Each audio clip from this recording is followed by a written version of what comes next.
लोकसभा चुनाव 2024 के तीसरे चरण में जिन 5 लोकसभा क्षेत्रों में बिहार के अंदर मतदान होना है, उसमें से एक लोकसभा क्षेत्र ऐसा है जिसके ऊपर किसी की नजर नहीं जा रही है, और उस एक लोकसभा के अंदर एक प्रत्याशी भी ऐसे हैं जिसके ऊपर किसी की नजर नहीं जा रही है या न के बराबर जा रही है। एक लोकसभा प्रत्याशी जिसके ऊपर किसी की नजर नहीं जा रही है इस चरण के मतदान में, वो है चंद्रहास चौपाल। आते हैं ये दलित समाज से, एससी कम्युनिटी से, 5 जाति से इनका संबंध है, जो बिहार में महादलित कम्युनिटी से हैं। दलित ही नहीं बल्कि महादलित कम्युनिटी से इनका संबंध है। लेकिन दलित जाति के होने के बावजूद लोकसभा चुनाव 2024 में ये एक सामान्य सीट से लोकसभा चुनाव लड़ रहे हैं। साल 2004 के लोकसभा चुनाव में जब वो चुनाव हुआ था, तो उस चुनाव में कांग्रेस ने 2 दलित को गैर दलित आरक्षित लोकसभा सीट से चुनाव में टिकट दिया था और बीजेपी ने 1 को दिया था। यही हाल रहा था 2009 के चुनाव में, जिसमें भी कांग्रेस ने 2 लोगों को टिकट दिया, 2 दलित को गैर आरक्षित लोकसभा क्षेत्र से टिकट दिया और बीजेपी ने 1 को दिया था। 14 में ये मामला थोड़ा उल्टा हो गया और 14 में भाजपा ने 2 को दिया और कांग्रेस ने 1 को दिया था। हालांकि जब रिजल्ट आया इन उम्मीदवारों का, तो 4 में 3 में से 1 जीते थे और वो कांग्रेस के थे। उसी तरह से 9 में 3 में से 1 जीते थे, वो भी कांग्रेस के थे। लेकिन 2014 में 3 में से 1 जीते और वो भाजपा के थे। इस तरह से 2004, 2009 और 2014 कम से कम इन तीनों लोकसभा चुनाव में कोई भी दलित जो गैर आरक्षित, गैर दलितों के लिए गैर आरक्षित सीट से लोकसभा चुनाव लड़ते हुए सांसद बना हो, उनकी संख्या 1 ही रही। लड़ने वालों की संख्या मुख्य पार्टियों से 3 रही और जीतने वाले की संख्या 1 ही रही। हालांकि मायावती ने तीनों चुनाव में मिला देंगे तो लगभग 300 दलित उम्मीदवार को गैर दलित आरक्षित सीट से चुनाव लड़वाया था, लेकिन जीत 1 में भी नहीं हुई थी इनकी। जीत तो हुई 2 बार कांग्रेस की और 1 बीजेपी के। वो बात और है कि इन 300 सीटों में जहां पे बीएसपी ने अपने दलित उम्मीदवार को गैर दलित आरक्षित सीट से उतारा था, वो उत्तर प्रदेश के बाहर थे। और बीएसपी का उत्तर प्रदेश के बाहर क्या चुनावी औकात है, ये आपको भी पता है, और उनकी जीत की संभावना कितनी हो सकती है ये आप खुद सोच सकते हैं। फिलहाल लौटते हैं चंद्रहास चौपाल के ऊपर। चंद्रहास चौपाल 5 जाति से हैं, जो बिहार में एससी के कम्युनिटी से आता है। इनकी जनसंख्या पूरे सुपौल के अलावा जमुई क्षेत्र में भी है और पूरे बिहार में इनकी जनसंख्या लगभग 22 लाख के आसपास है। चंद्रहास चौपाल बिहार के एकमात्र लोकसभा प्रत्याशी हैं जो दलित होते हुए भी एक गैर दलित आरक्षित सीट से लोकसभा चुनाव लड़ रहे हैं, और संभवतः आरजेडी के इतिहास में पहले लोकसभा उम्मीदवार हैं जो दलित होते हुए भी गैर आरक्षित सीट से लोकसभा चुनाव लड़ रहे हैं। हालांकि चंद्रहास चौपाल के पास न तो बहुत अधिक संपत्ति है, न ही उनके पास कोई लंबा चौड़ा राजनीतिक अनुभव है, और न ही बहुत ज्यादा इनकी उम्र हुई है।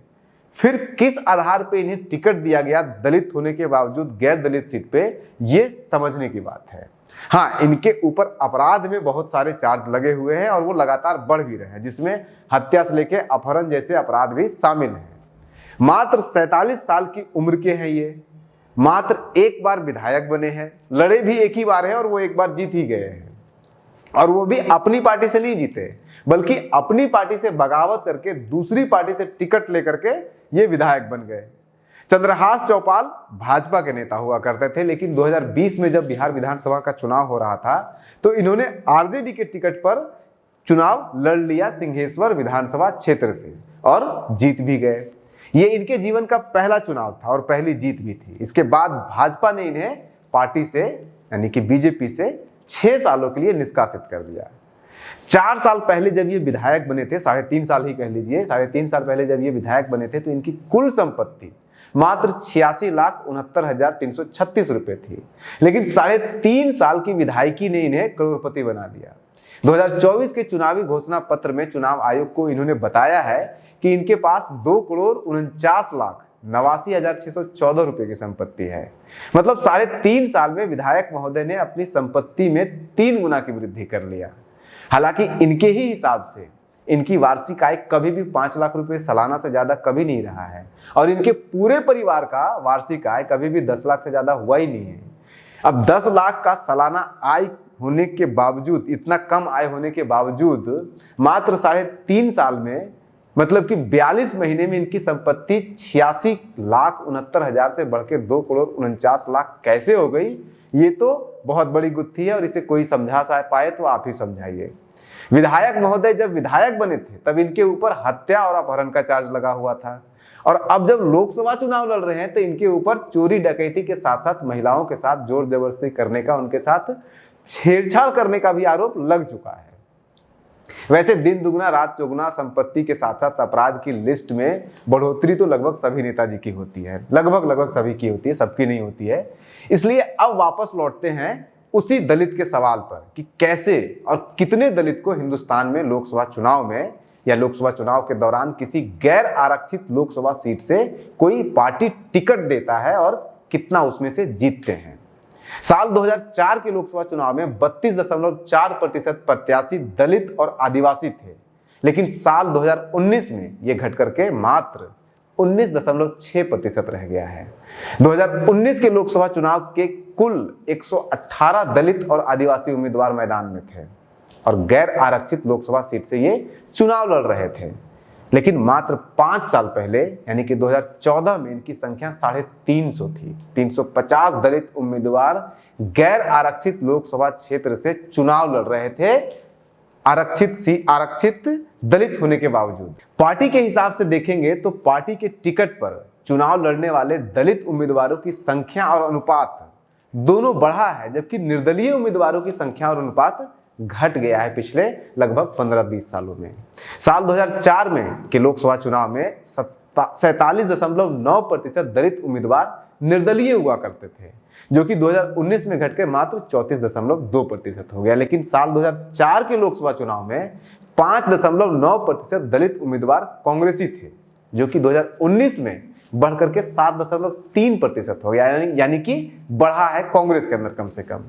इसी दौरान भाजपा के टिकट पर लड़ने वाले दलित उम्मीदवारों का अनुपात 5.5% से बढ़कर 7.1% हो गया है, यानी कि दलित जो उम्मीदवार हैं वो अब बड़ी बड़ी पार्टियां भाजपा कांग्रेस की तरफ बढ़ रही है और उन्हें स्पेस भी दिया जा रहा है।